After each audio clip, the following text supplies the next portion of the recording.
evening, friends. Thank you all for coming in such large numbers as always. It shows that Mr. Swaminathan Iyer is a very well-known speaker and a good crowd puller also. I won't take much of your time except for a few minutes because we are running a little late. Just thought some points which I noted that the present finance minister has quietly scripted in India's parliamentary democracy and history. Number one, she is the longest serving finance minister with this budget. 6 years and 8 months with effect from 31st of January 26. Earlier, Mr. C.D. Deshmukh held the office for 6 years and 2 months. So she's beaten that record. Second, she has presented 9 consecutive budgets. Now, why I say consecutive is, earlier we had Sri Morarji Desai who had presented 10 budgets, but 6 were under Pandit Jawaharlal Nehru as Prime Minister and 4 under Sri Lal Bahadur Shastri. We also had Mr. P. Chidambaram present 9 budgets, but under 3 different Prime Ministers, Mr. Deve Gowda, Mr. I.K. Gujral and Dr. Manmohan Singh.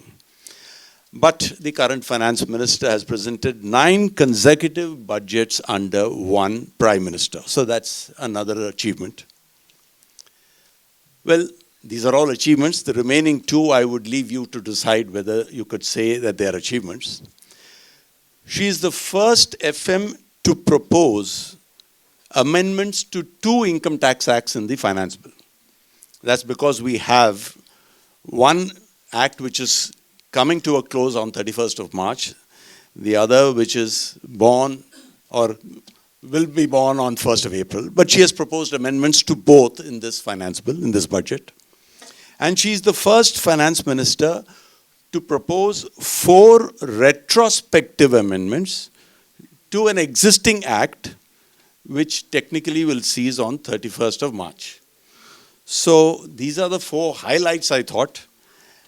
Now, I would leave the rest to Mr. Iyer. Mr. Iyer is, of course, well-known consulting editor to Economic Times and a research fellow at the Cato Institute. Besides, he's a prolific TV commentator as well as a writer. So I would not come between Mr. Iyer and you. The floor is yours, Mr. Iyer.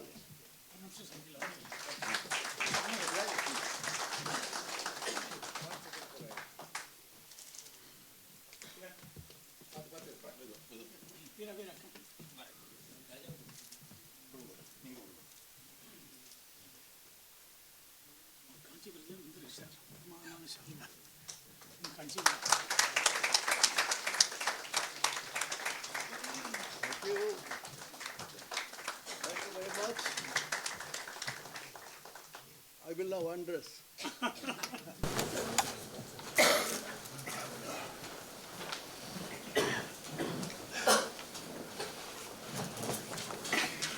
Yes, at the end of this budget, I and various other people were saying, how do you sum up a thing like this? I was tempted to use the word boring, which I find ultimately used by Nilkant Mishra. But I said, boring suggests that there was nothing in it at all. So I came up with the word unremarkable. So it is not that the budget was a good one. It is not that the budget was a bad one. It is just that it seemed to do so little that one wondered, was that a budget? I have covered so many budgets. I have seen the members of the ruling party, of course, will all be ready. That, great new measures will be there. Cut will be the applause.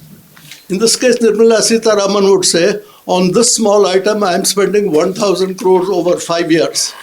This kind of thing would have been in a footnote in the past budget. But here you say, over 5 years, I am spending 1,000 crores, cut. There was an attempt with the BJP, a lot of noise to say that, look at all these great things being done. And yet when you looked at it, as I said, what used to be the footnotes in earlier budgets have become the high notes of this budget.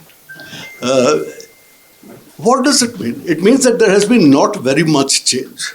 And there is a case for saying that boring budgets, budgets that don't do very much, are okay budgets. I mean, if the ship is already sailing properly, in the face of global winds. Why do you want to rock the boat? And if you are doing this at a time of considerable global uncertainties, should you not say that, let me not go for radical reforms, because radical reforms usually produce losers immediately, and the winnings comes much later. So perhaps in terms of timing, it was not that.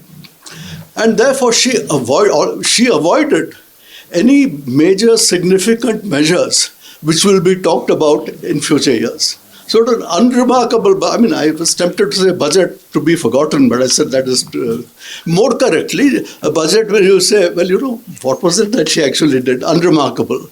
And the answer is footnotes as high notes. She claimed that there is a reform express of the Prime Minister going forward. And she said, since he last spoke, 350 reforms have taken place.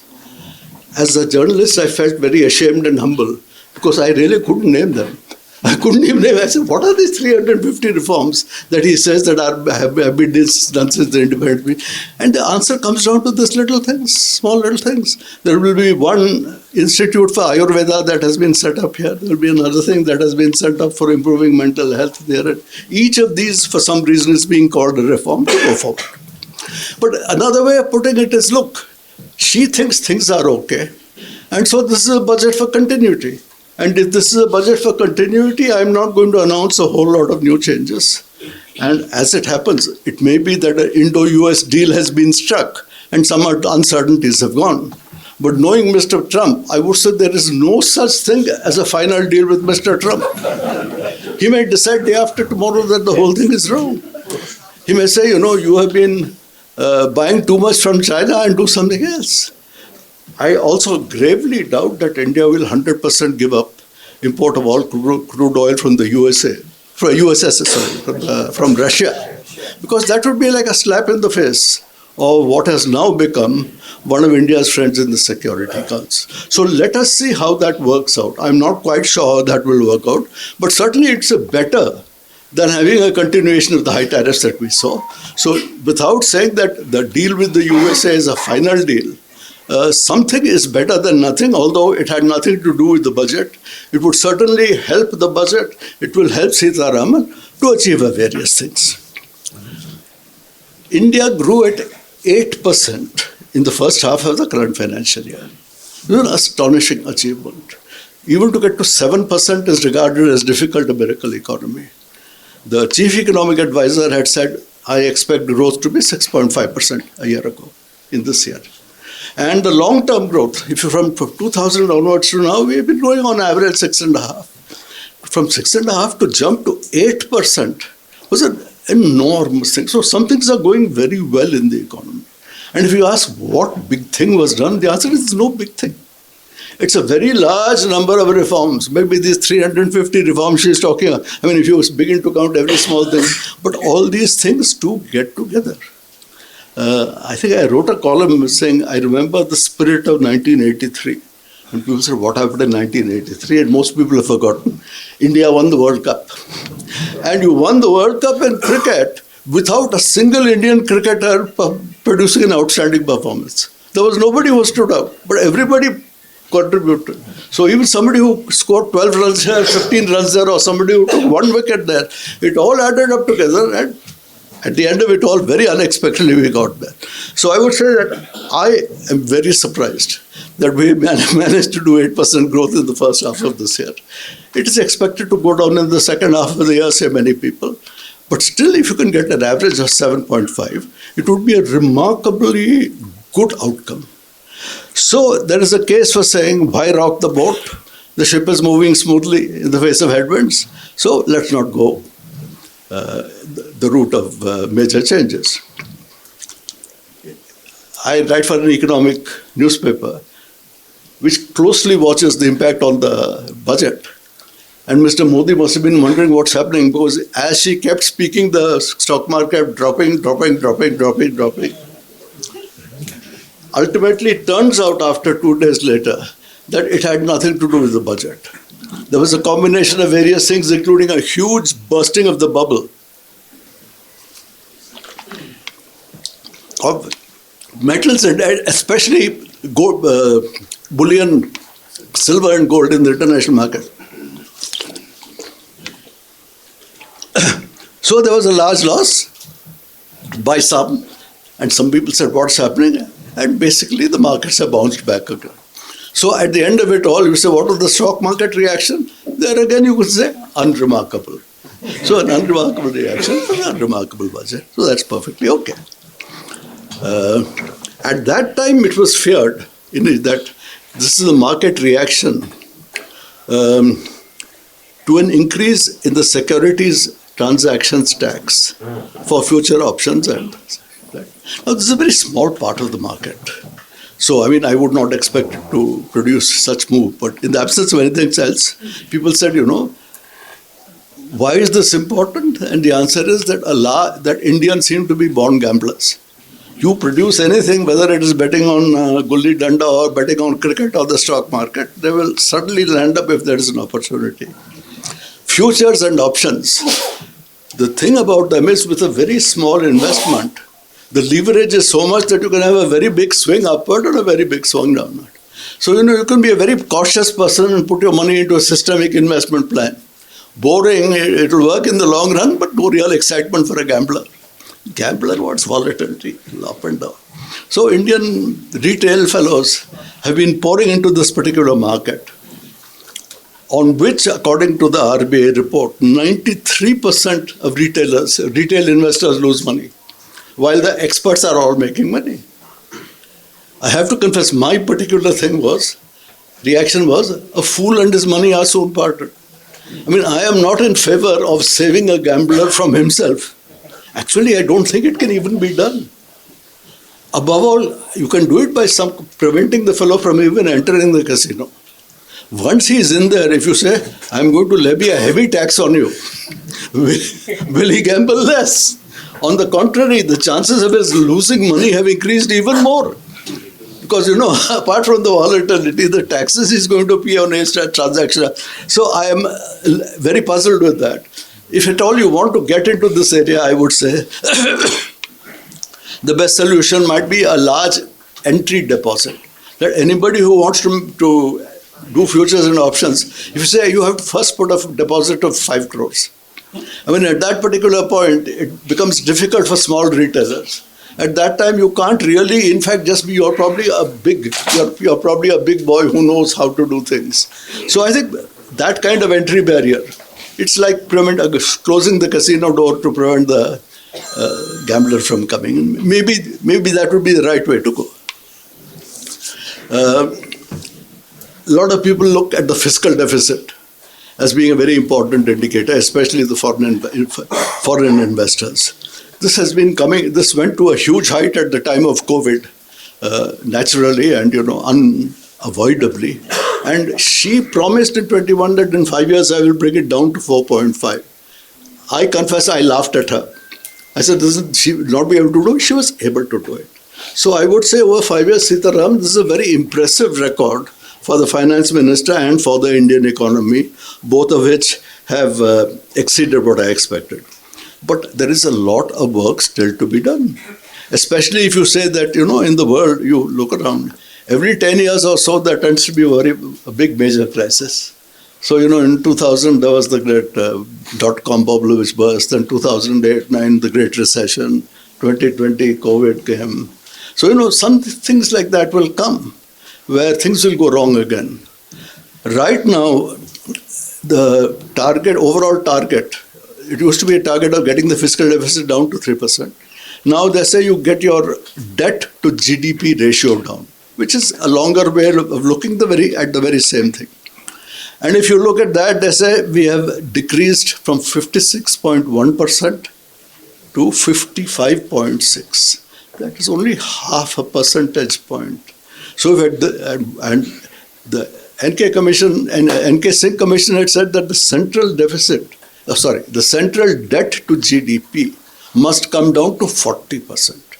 So if you're going to do half percent at a time, we are a very, very long way off. And if there is one more major disruption, as we tend to see once a decade, it will go off again. So while yes, people say India looks rock solid, the macroeconomics is good, from a very short-term point of view, that is true. we have definitely outperformed, and hats off to Sitaraman, the fiscal deficit at least came down to 4.4. The CRC says I will reduce it to 4.3. I mean, if you ask me, between 4.3 and 4.4, the errors and omissions will be as much as saying, it's much the same. That's okay, much the same. At this particular point, the economies can bear it. The overall balance of payments deficit is hardly 1%. Very, very bearable. $700 billion of foreign exchange reserves. Inflation is down to 3 point something. It's below your target level. So, all the big numbers out there, you're doing quite well. So at this particular point, squeezing the fiscal deficit by, shall we say, cutting government spending on roads, perhaps she says, I don't want to do this. So while she is consolidating, so she says from 4.4, 4.3, maybe 4.2, she has still managed to increase the capital expenditure of the government from about $11 trillion to $12.2 trillion, which again is a good achievement. This is the kind of thing that the government has been doing for the last 5 years. There has been a perpetual complaint that the private sector is not coming forward. And because of that, the totality of investment to GDP is not rising fast enough, and that the public sector is doing so much. Why don't others come in? I mean, my personal answer to that is, if whatever the private sector is doing is good enough for a 7% growth rate, why are you complaining and saying it's not enough? Now, if you say it is not enough for a 10% growth, I would agree. But for a 10% growth, the number of other reforms you would have to do are so many that Mr. Modi would be out of office tomorrow. So, that kind of radical thing is not going to be done. People sometimes ask me, what is the radical thing you would want him to do? I say, well, this is a budget. The most important radical thing you can do is get rid of this damn fertilizer subsidy, which is 1.7 trillion rupees, going up and up. Time and again, other finance ministers, they attempt to get this down.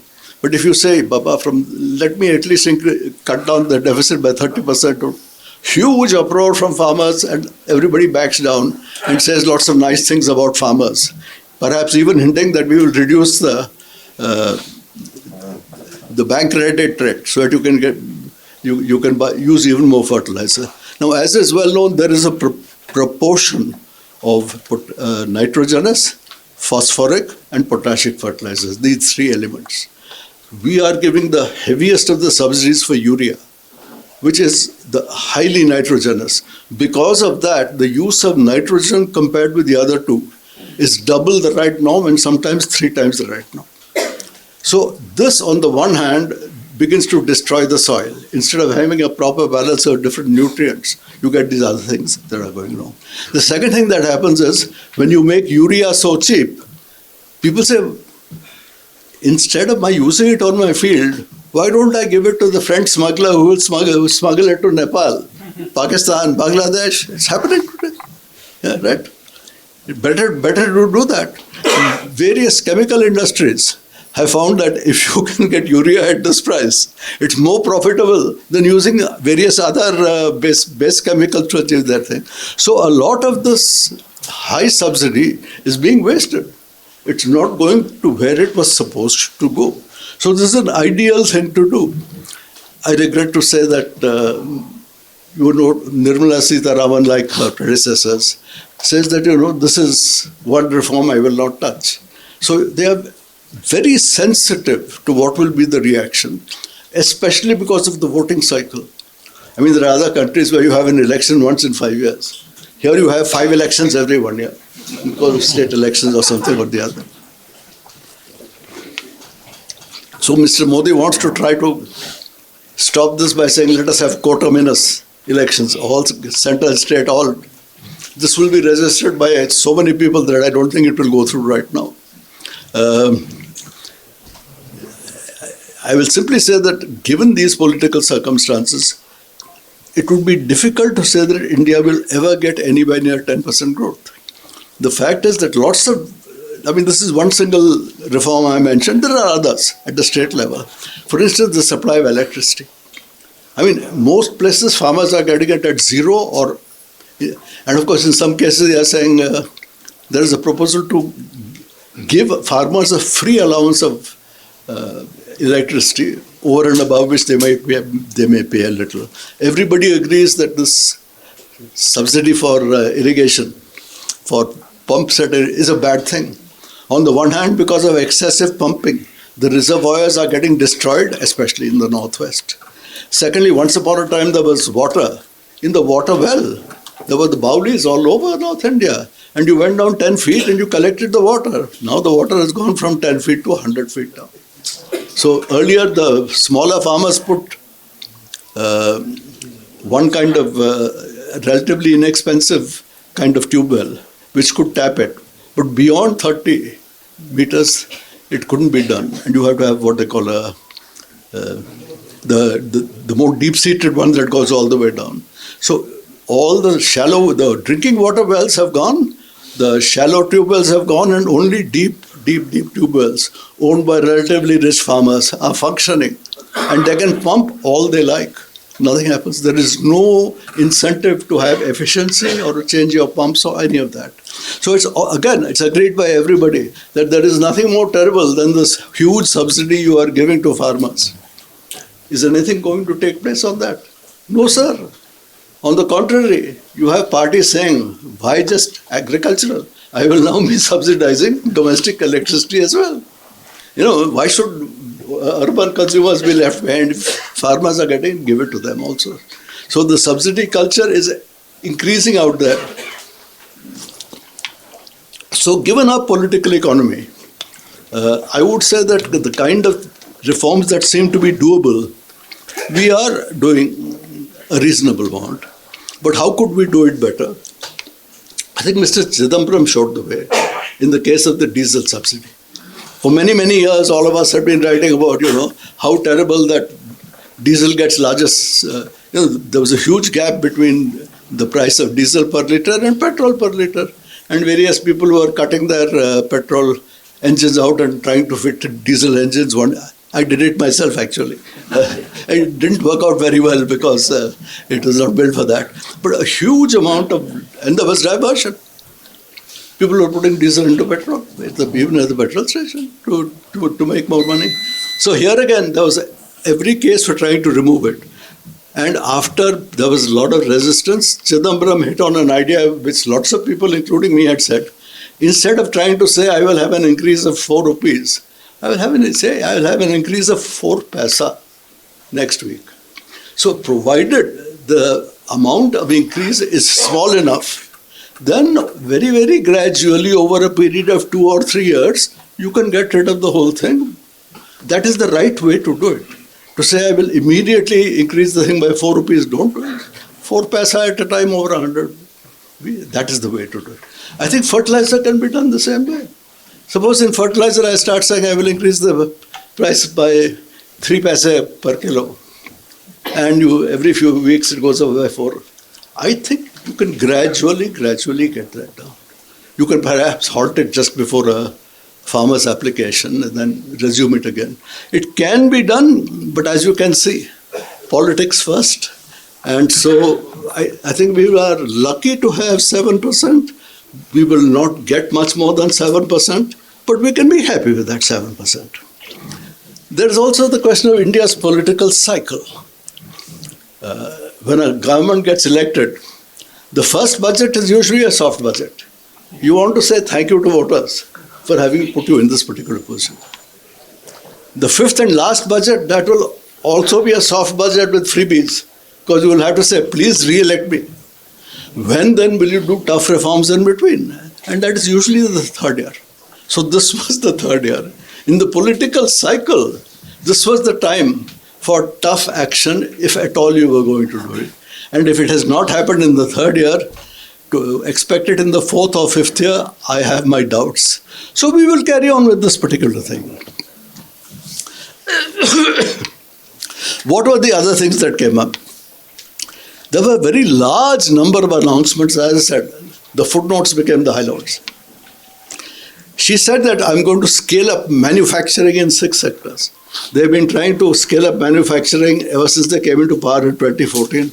The Gandhi's Congress party was trying to do it ever since they came to power in 2004. And no matter what you do, everybody wants to scale up labor-intensive manufacturing, and it never happens. Why does it never happen despite all that you're trying to do? I mean, they'll say this apprentice training program, I'll subsidize your provident fund, I will do this, I will create a textile park, I will create a mega park, I'll create a mammoth park.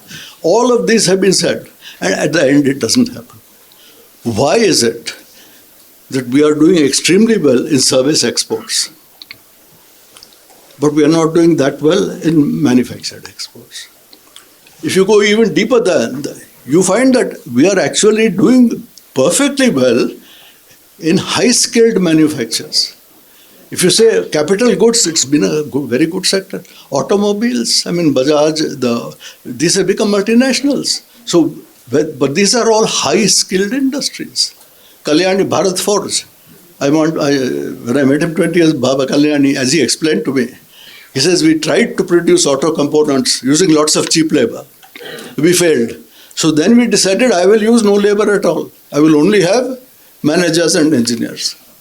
And with all the other lower jobs, contract out. And with this, that paying the highest wages, because he didn't have any other, he became globally competitive. Because our real skills, as I said, are not, wherever high skills are concerned, the Indian wage is half or less than the competitors. So which is why we're competitive. When you come down to blue collar work, the unskilled work, we are not competitive. Why are we not competitive? We are not competitive because, once again, politics being what it is, we have artificially made our low skill wage very, very expensive. The moment a fellow moves from the informal sector to the formal sector, even if you say the wage is exactly the same, has not changed, but the company will now have to pay his share of provident fund, pension fund. Earlier he had no holidays. Here you will have to pay state holidays, central holidays. I think the latest book by Subramaniam and Devesh Kapoor, it emphasizes this. I think in West Bengal, they alone, 29 state holidays. Sir, in the United States, there are only 15 days. There is no such thing as casual leave because they say leave is not casual. Leave is a very serious matter or to be given under very special circumstances. Sick leave, I got a headache, so I'm not coming to work. They say, what the hell? Don't come to work, but then don't expect to be paid. I mean, these are the rules in the informal sector. But the moment the guy moves from here to there, the real cost to the company goes up at least 50%. This, I'm now convinced, is why you will always fail in the low-skilled areas. You'll be trying on textiles, trying. So I've seen where there is some stitching on a jeans and you give it out to the village and all the women embroider it and send it back. This kind of unorganized, we are capable of getting some export markets up to it. But like Bangladesh having a factory of 50,000 people, 100,000 people, you ask any Indian manufacturer, would you like to have 50,000 workers? Say, please, no. I would rather go somewhere else if this kind of norm is put. The politics of trying to manage a very large workforce is very, very difficult over and above the cost to the employer. So I said, we have deliberately made our labor uncompetitive.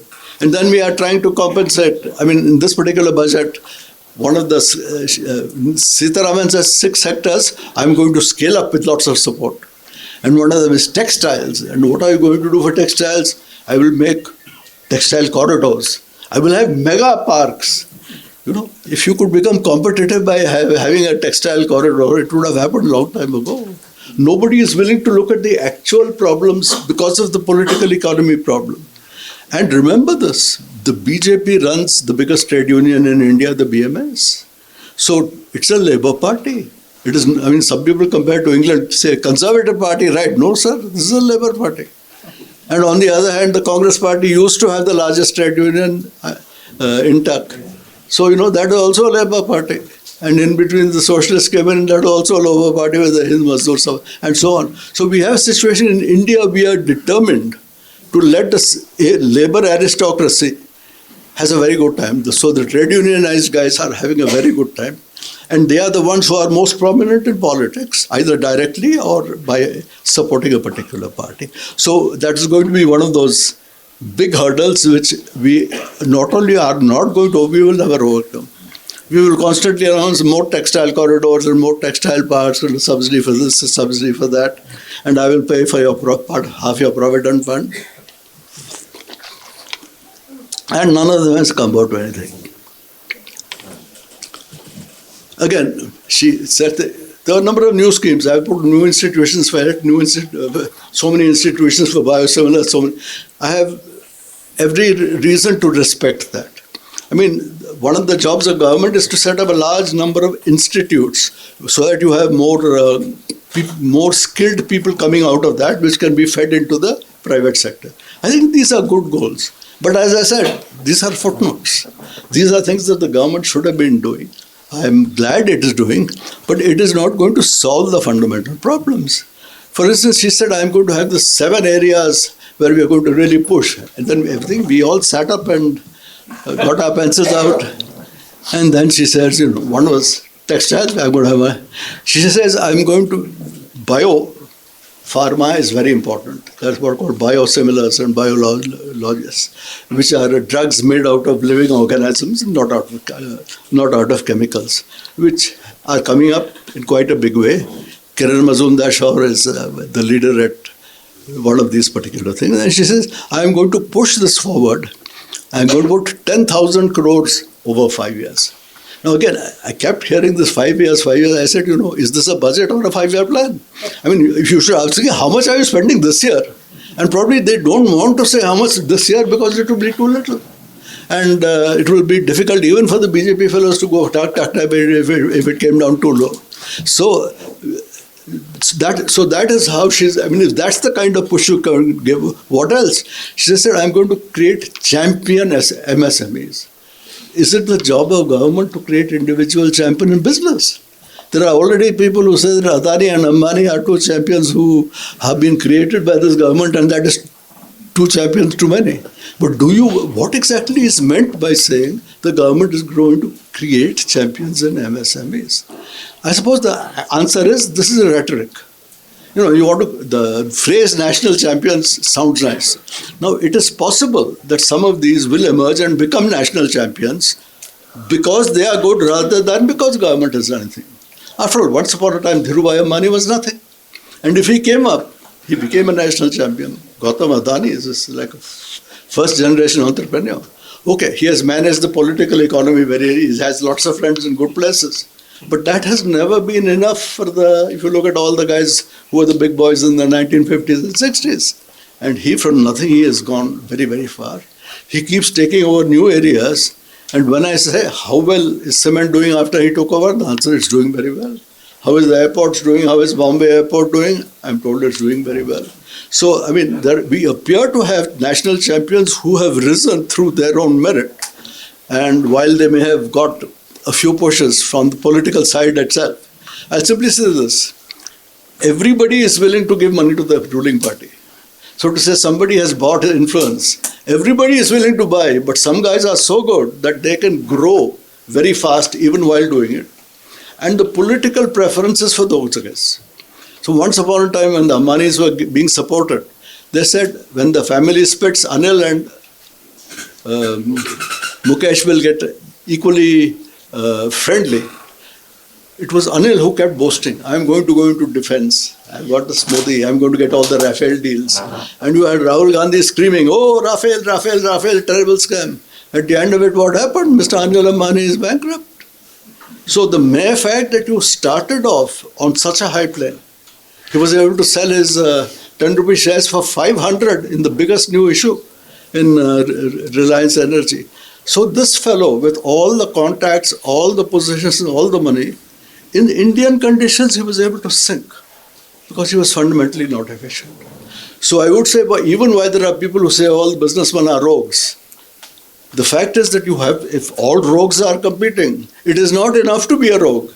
You need to be efficient also. So that is the saving grace in India, I think, that we have a way of getting rid of the rogues, the Anil Ambani route.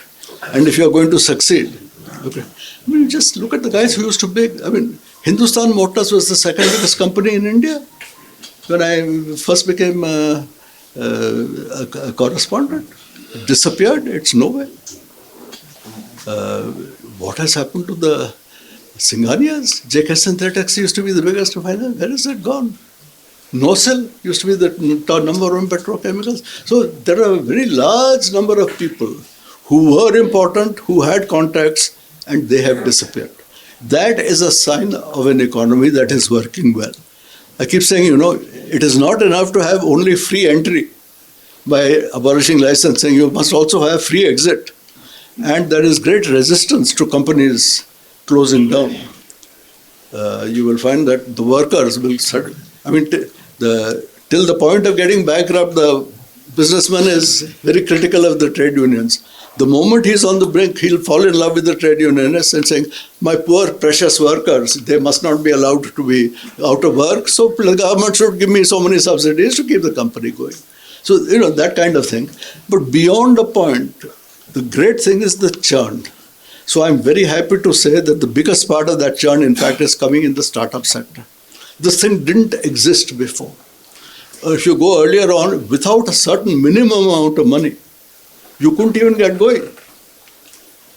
Even Dhirubhai Ambani apparently needed a large dowry, if you believe the film Guru. He started his life entirely on the basis of getting a large dowry from a particular woman. Now you have a new situation. Now you have a situation in which if you have a good idea, but you don't have money, the private equity fellows will come running after you. And you can say, I have no money. This is no problem. So earlier on, you had to be from a large amount of money as a starting point. The project would have to be profitable. If you say it will lose money for the next 10 years or lose money for 5 years, nobody would finance you. Now what's happening with the startup culture is, if you're saying you're making money in the first year, they will not finance you. They will say, this is old economy. This is not a new guy who can grow. If you're going to be new, you have to lose money for at least 5 years. Preferably lose money for 10 years while you are growing, and we will support you in all these 10 years. So a huge number of billionaires are being, what they call the unicorns, privately valued at $1 billion. 100 new guys have come up. So all I can say is that these are the positive things that are coming up. And in some sense, Modi and Sitaraman, when they say the reforms are going in, it is partly reform, but it is also these new developments in the global economy. And the fact that the private equity and the firms are coming around sitting and saying, we want to know, we could put in money wherever we need to put it in. It's going among all these bright new guys. And to that extent, it's very good. The budget says we will spend 20,000 crores on carbon capture. This is part of the green economy, that it is not enough to cut down emissions. You should also be able to capture carbon and convert it into a saleable product or put it underground. This is the kind of thing I think government should be doing. It's not a large sum of money by government standards if you spread it over 5 years. But you need to be encouraging innovation in this area, because otherwise it may not be profitable. Private equity also may not finance somebody who says, I've got finding a cheaper way of capturing the carbon. So that's good. But other things, I'm going to train 20,000 guys in religious tourism in Uttarakhand. And I mean, this is not the job of the central government, it's the job of the state governments, if you ask me. But one more thing that she said, tap. Another one, what was it? Yes, girls' hostels in every district. This again is the job of state governments. I mean, it's not a job of the central government putting up girls' hostels in it. I have no objection to many of those things. You may say they are perfectly good, but fine. Companies have been told to stop using buybacks. So this is always a very good alternative to giving dividends. If you paid out a dividend, there was a large tax to be paid. Instead, if you just did a buyback, the number of shares with the person increased, and it looked like it was a way of giving money back without attracting income tax. And so the government has been going at that. and it's using ways of stopping it. Again, whether this will actually prevent things like this, I don't know, but it's the kind of thing which I would say is in the right direction. Minimum alternative tax has been cut from 15% to 14%. So here again, I'm not an income tax expert. I do understand a little bit about it. I've read that people said this makes sense, that if you have this kind of minimum alternative, maybe more people will come into paying that standard 22% corporate tax. Okay, so far so good. A small little adjustment, I do not see this is a major reform. Asset monetization, they no longer call it privatization, partly because it failed and partly because it's a kind of bad word. I remember some years ago they came with the proposal to privatize some really serious things. BPCL, Bharat Petroleum, Container Corporation of India, Shipping Corporation of India. And these are large, profitable companies. None of the three could be privatized. Between this objection, this problem, that problem, you put these things up and you find there are no buyers. You talk to various people about why don't I nationalize the 10 worst public sector banks. Everybody says, sir, there will be no buyers. The number of conditions we put in is so much. And will you really get a proper look at all the balance sheet details and how much kachra there may be out there, which is not coming to light right now. So they seem to have given up the route of outright privatization. Air India was done, but they were almost touching the feet of Tata saying, "Bhai, you please take it, I'll give you this concession, that concession, I'll take it." The Vizag Steel Plant, Rashtriya Nigam and Neelachal. So 2 or 3 have been done, and beyond that, I think they have said it is much simpler to do what they call asset monetization. Wherever there is service toll, road toll, it has been established. At that point, you give concession out to that guy and collect the money. And also, I think this year they're going to be collecting money because IDBI Bank, it will have that large share issue. Fellows will come in. And I believe that might get as much as 60,000 crores, which is good money. Is something? Somebody else is okay. Yeah. So this is a good thing. I mean, as the government puts up infrastructure, which is a job of the government, sometimes in partnerships, once it's built and the revenue is coming in, if you can say at this point, just dispose of it, and once again, it's a recycling of public sector assets, which is a good thing. There is now a proposal, Sitaraman says, I will bring it to the surplus land of various PSUs can also be brought into the real estate investment trusts, which apparently is working quite well along with the infrastructure trusts. So if these ways have been found of raising money rather than privatization, so much to the good. So in sum, I will merely say that this is a budget of a country that is doing well. The finance minister does not have to do very great things. Nilkant Mishra, in fact, has argued that a boring budget can be a sign either that you don't know what you're doing, or it can mean things are going so well. What is the problem in letting things be as they are? Continuity is a sign of a good thing.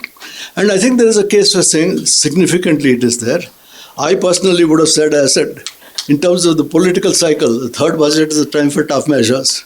We have seen no tough measures now, so I don't suppose we'll see them. But so far, so good.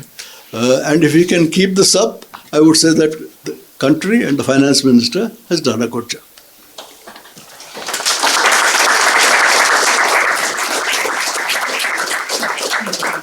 Okay, and then, so I am now open to questions.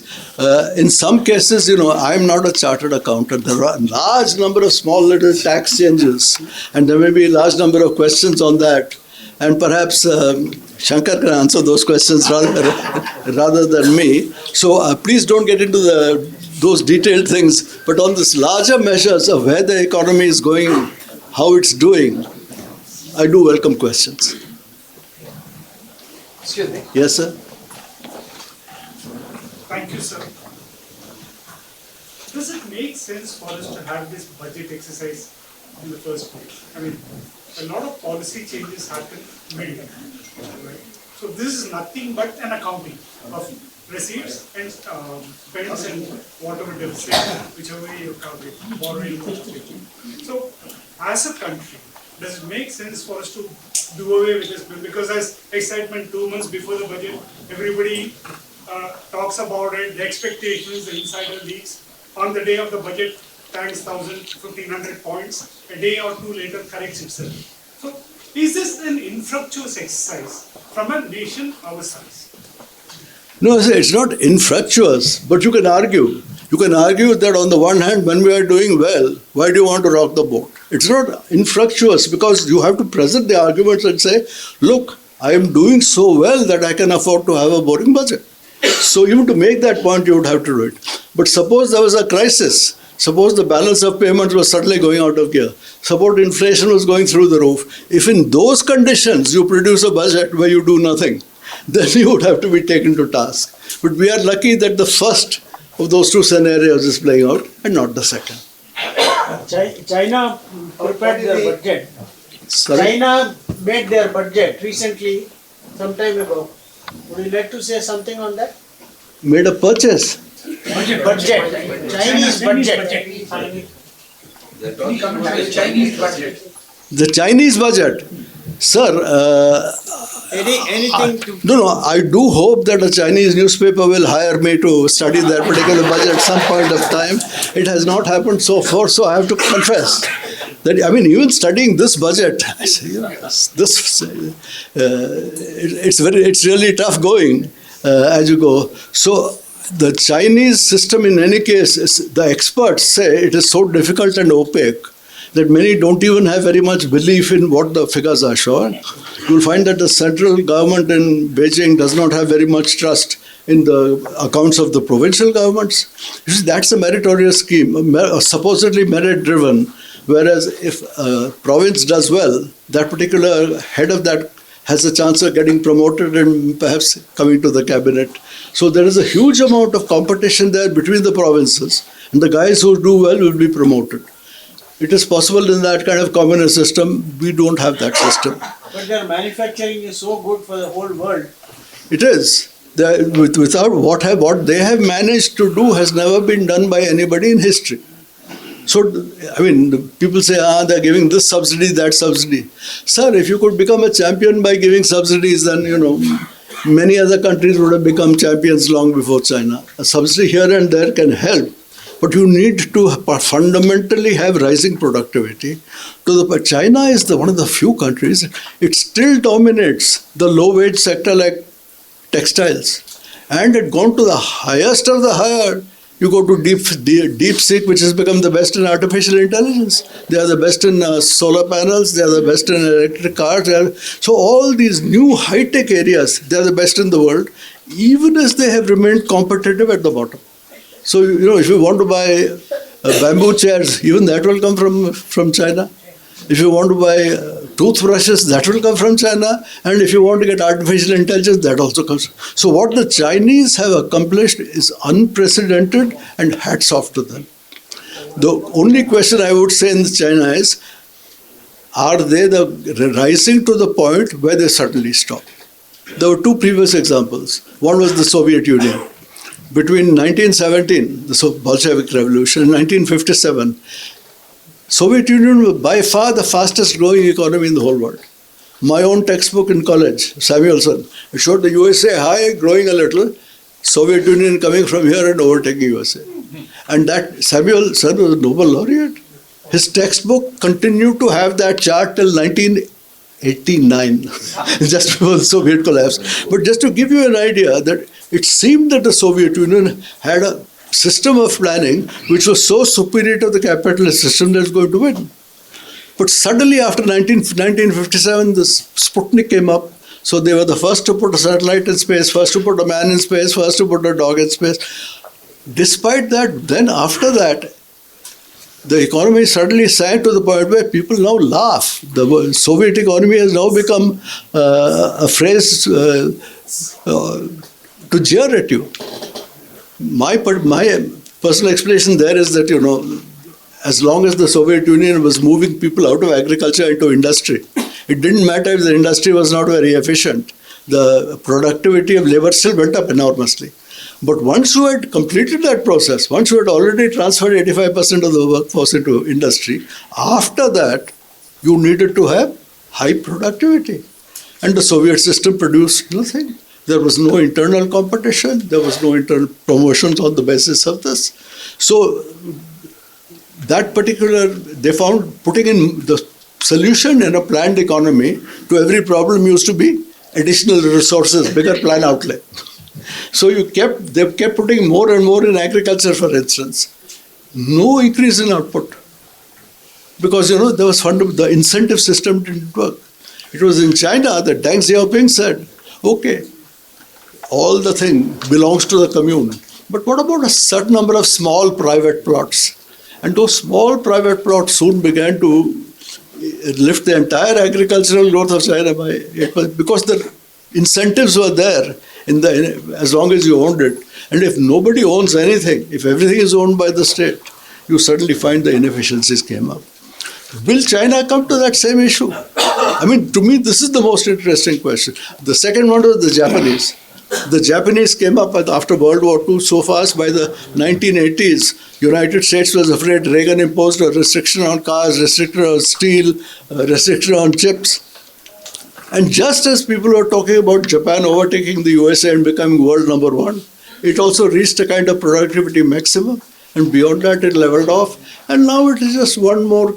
It's a very comfortable economy, but it is not overtaking anybody or becoming world number one. And the question is, will the same fate happen to China? So the Soviet Union went like this and then leveled off. Japan went like this and leveled off.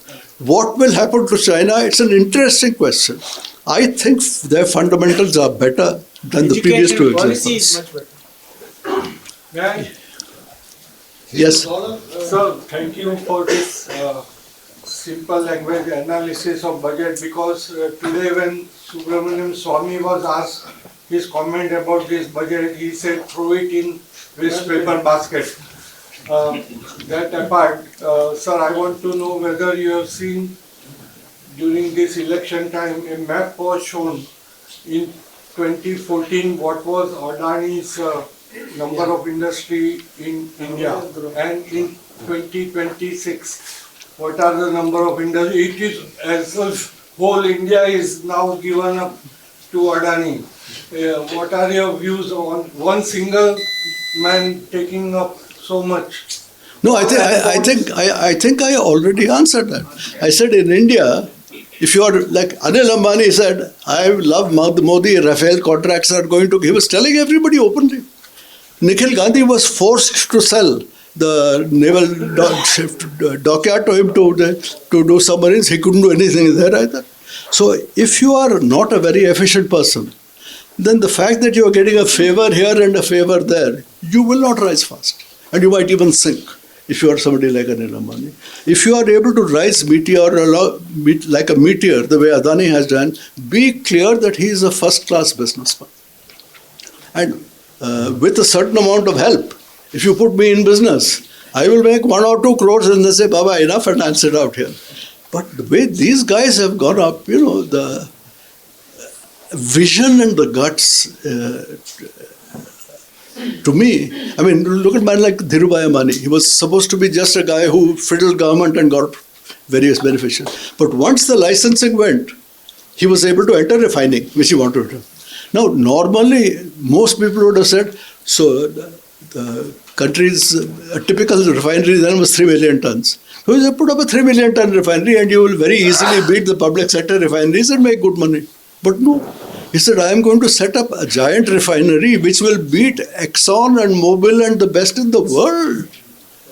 So, to have that vision and ability, to the fact that you got some help from the government and the politicians were easy on you, you cannot become a world beater just by that. No, but monopoly is dangerous. Sir, I entirely agree that monopolies can be dangerous, but is it a monopoly? I mean, people said, no, there is no monopoly in refining oil. Like, to start with, Adani has no monopoly in any industry. Will you tell me in which industry is a monopoly? No, all airports, all ports, every... No, sir. There, I'm afraid, you're completely wrong. You please look up the economic survey last year's. Last year's economic survey gives you detail by detail. All these port jetties are being put out for bidding. And this is international bidding. It is not that this is just international. So Port of Singapore Authority is there, Dubai World, Dubai Ports is there, Maersk is there. They are getting them. Adani is also there among the Indians. But the notable thing is more than 70 jetties went to guys we have never heard of. So to say there's a monopoly on ports, I'm afraid that is not the case. In fact, the very good news is that with this opening up, all kinds of new names are coming up which I have not heard of. And so while without doubt, Adani is by far the biggest. And if you want to do a big project abroad with the help of the government, like Sri Lanka, when you said if you had in West Colombo, who's going to put up, nobody except Adani could have done it. He had the heft, the knowledge. Similarly with the one in Haifa in Israel. There again, the government, if you have to nominate somebody, it will have to be him because there is no other Indian partner that you can think of who has been able to beat him in these auctions. He can be beaten by some of these foreign companies like Port of Singapore Authority or Dubai World. But he's extraordinarily good. I used to be editor of Financial Express back in 88. Out of my window I would look. There was a long line of ships all waiting to get into Bombay Harbour. Nhava Sheva had not come up yet. And you said, what are they doing there? Sir, Bombay Port. You have to wait for 23, 24 days to get in. The first time I went to Mundra, I was there and I saw a ship waiting outside. The man said, sir, we give a guarantee of a turnaround in 24 hours. Otherwise, we pay the ship. No question about it. So he was saying, unfortunately, I'm going to have to pay that ship. And in the Bombay port, in those days, if you went, it was like a chaat bazaar. It was about 30,000 workers milling around, a lot of action, but the unloading, I had to get snail's pace. Pallet, the crane would go up and 25 people would try to get and put it down. I went to Mundra. I could not see one single person on the docks. There were, of course, one guy, there were two guys on the cranes whom I couldn't see. But here is that you are lifting up the container, stacking it right next to the railway line. 1, 2, 3. It was, that was the kind of modern port which I had never seen in India before. And the first of those was put up by Gautam Adani. So it's very clear to me that when you see what was the norm and when Adani came, how it changed. So please do not ask. Without doubt, he is able to manage the politicians. If you're a good manager, it is not enough to manage the factory. You have to also be able to manage the politicians. It goes that way. But do not think that just because he manages politicians, somehow the factory just makes money. This is a competitive country. It is not easy. There are no simple, easy monopolies, actually. And now with the private equity coming, there's lots of new guys who can come. So I said I was very impressed when I saw the long list of people who are now entering the ports as port owners. And I think we need more of that. Yes? So what is the mystery behind the strength of the US dollar? Sorry? What is the mystery behind the strength of the US dollar? Sir, that's such a long story and it's not about the budget. The strength of the US dollar is simply it's the biggest economy in the world by far. Anything goes up and down, it will be safer than any other currency. The GDP is such that it will never default. Every other country at some point has defaulted. You may be too young, but after World War II, basically all the European powers had defaulted. So the only solvent country that never defaulted was the United States. So it has all that behind it. And it will be a long time before China gets anywhere near that. It's a long time. Yes. Sir, I am Ravichandran. I'm part of product of Shankar actually. From? So I'm a chartered accountant. Yes, Don't okay. worry about it. I'm not a regular chartered accountant. I'm a finance guy and I'm very happy to see that you know so much about ports. We created the first private port in India with Nikhil Gandhi, whom you mentioned. So I was part of Nikhil Gandhi and we created Gujarat Pipavav Port, Port of Singapore. Right. And Adani's then copied our port and then of course they've done it much better. Yeah. So, all credit to them. The question I wanted to ask is something different. It is not connected to any CA or anybody. See, the government is getting a lot of dividend from Reserve Bank of India. From the? Reserve Bank, RBI. Yes. Now, where does RBI make so much money? I don't know. But I don't think they make money. But it's all the value of the gold that is going up, and it's a notional balance sheet, and that is being given to the government. No, sir. Isn't it a camouflage borrowing? No, there is certainly a camouflage, but has nothing to do with gold. The government of India, to finance its operations, right? There is a large number of issue of new government bonds every year. A significant part of those bonds will end up with the RBI. Not the whole of it, but a significant part ends up with the RBI. So the RBI, which is an arm of the government, you can say, not exactly in the same room, but next door. So RBI with arm, so the interest is being paid by one arm to the other arm, and it is then given back as a dividend. So the interest that is paid by the government of India on the government bond, that is the main source of income of the Reserve Bank, which is then coming back. So it's... So actually, if you see the cash flow of RBI, they borrow money from the markets to pay dividend to the government. So isn't that a kind of indirect borrowing by the government? Sir, Part of the fiscal deficit. if you take the thing over a large period, you will find that accumulated interest being paid by the government to the RBI, that will be the main component of the dividend. Beyond that, I have not made further investigations. But I mean, lots of people have therefore said that the profits of the RBI are mythical.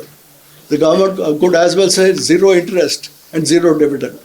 So I don't pay anything to the RBI and I don't get anything back. So there are some people who in a humorous note have put that. You can't quite do that because to be liquid, it has to have that coupon on it. But there is an element out there. Some people say, where is all this money coming from? The answer is, it's been put from this pocket to this pocket. But not from gold acquisition. Sir, as far as gold is concerned, there is a lot of excitement, but we are not on the gold standard. Nobody can go and say, I have so many rupees converted into gold. In fact, temporarily, I think in the 1930s, we were on a silver standard because we had a lot of silver in this country. We have never been on a gold standard. It has never been possible for you to go and demand gold, right? So while people talk of monetary gold, they are talking about the gold standard which was in the Western countries, but never in India, even in the 30s.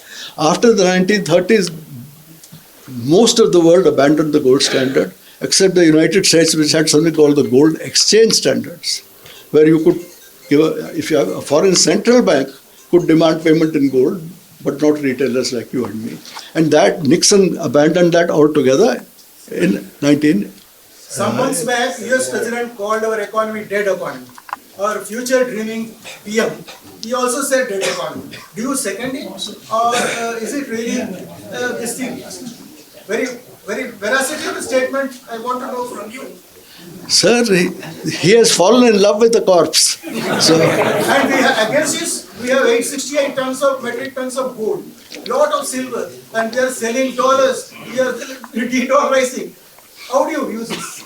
no, as far as the gold, I said, I've always been, as a Keynesian, that you can take a little gold, you can increase reserves, decrease it. But to do anything, but if you say do away with the reserves, there is somehow still some kind of liking for gold in India at the retail level. But the man who has gold is not RBI, sir. Mr. George Muthoot has more gold than the central banks of half the world gone round. He's the biggest gold holder anywhere, and no enormous amounts.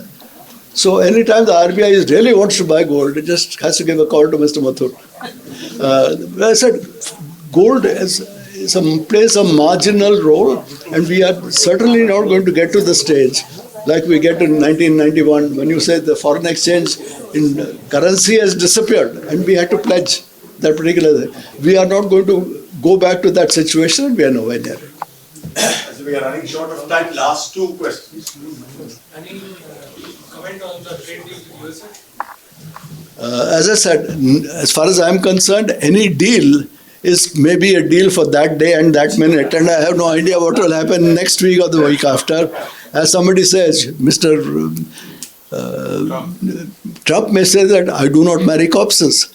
I mean, the idea that India is a dead economy, he's capable of saying anything at any point. You do something that he doesn't like, another 25% will come. In fact, right now it is not even clear from the reports we have. What's very clear is that the so-called reciprocal tariff is coming down is from 25 to 18.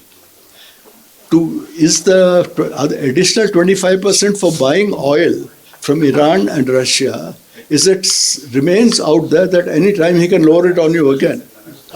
It is not clear to me. I would not bank on him being a friend.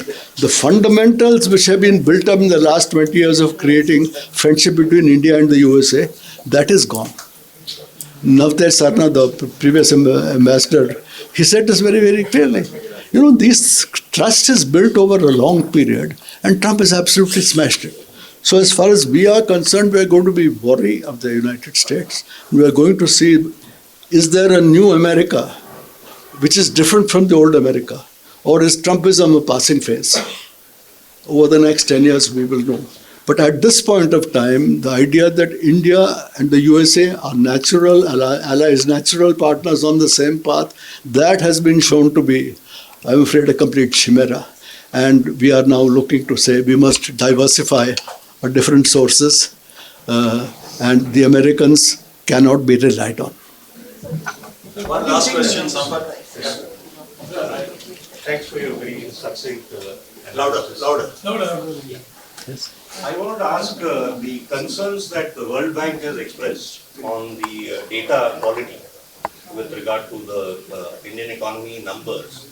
You as an economist, when you look at the macro picture, do you think there are any factors that cause you to worry whether these numbers are real? Could there be some bubbles sitting there? Are there any concerns? There are serious problems in the Indian economic system. There are also serious problems in the American data. There are serious problems in Japanese data, serious problems in Chinese data. Fundamentally, the job of collecting all these is not easily done. Among third world countries, the World Bank will tell you India is probably the best or among the best. So if you put us among the developing countries, not so bad. The various things are, you see, one thing that happened is there was no census in 2021. That means that you are going on the basis of the data of 2011. So that is certainly a major thing that needs to be put right. And I think this government, especially Amit Shah, has deliberately delayed it so that there will be a change in the delimitation, and so Tamil Nadu and Kerala will get fewer seats in the relatively fewer seats. So because of that, there's a huge gap that needs to be filled. Beyond that, there was also the question of are we having proper training for our fellows? Because there was an NSS survey. When the government rejected its own NSS survey, saying this is completely implausible, so I cannot believe this. Some people said you're fiddling it. But at the end of it all, everybody agreed that the training of the people to go out, the questions to be asked, the back-checking, all of this was inferior and had to be improved. So I would say you are correct in saying there are problems. Are these problems of such a nature, are these problems of such a magnitude that we cannot claim to be a 7% growth economy? I would say no, I do not think our data problems are of that kind of magnitude. We have a lot of problems, but in terms of the direction of where in absolute terms, all kinds of things, there was, for instance, this question of women's work at home, or women's work. Traditional GDP didn't capture it. Then suddenly we said if she's assisting the husband in the household enterprise, she'd be counted as employed, whereas earlier she was counted as unemployed. So there are a lot of these details on which we can argue about that data can be improved. But broadly speaking, our data are good enough for a country of this size, and the data are correct in the direction, even if you go to the some of the exact figures, there is good reason to say, let's do it again. Very good.